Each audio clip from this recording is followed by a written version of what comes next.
Ukuvuga amashuri uko muyabona, urabona nk'ubu n'ubwatsi bazanye begeranije, nivyo bisakazo, murabona intebe, murabona irindi shuri aho ritangurira naho rigera, kandi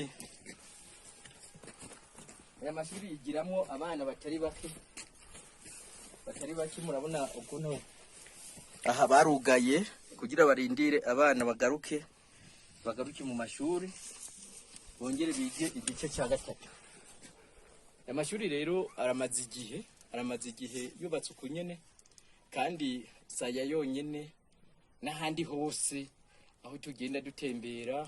Urabona hariya hepfo hariho ishuri ririya, hariho n'indi shuri hariya, ariko yose nicyo kimwe. Rero iki gihugu cya Kongo rero abantu bavuga yuko giteye imbere, nivyo kirafise ubutunzi n'ibindi byinshi cyane, ariko uca usanga hakize bake, ariko benshi aribo bagowe bari mu magogo. Kuko urabona nk'umwana yiga muri iri shuri kugira aze yigatera imbere biragoye. Nk'uko ushobora gusanga ngaho umwana yiga mu mwaka wa gatatu, ariko ugasanga afise umugore n'abana batatu nyene, ariko akaza gutonda muri izi nzu, muri aya mashuri mubona ngaha. Urabona abariko baritegurira gusakara na bwa bwatsi naberetse hariya, kugira bashobore kwiga igice cya gatatu neza. Ariko kandi ibi ntibibatera isoni, yaba directeur yaba mwarimu bavyakira uko nyene. Urumva rero iterambere riracagoranye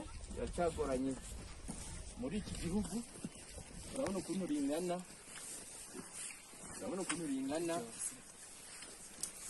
murabona ngaha basubwira yuko iyi nyubako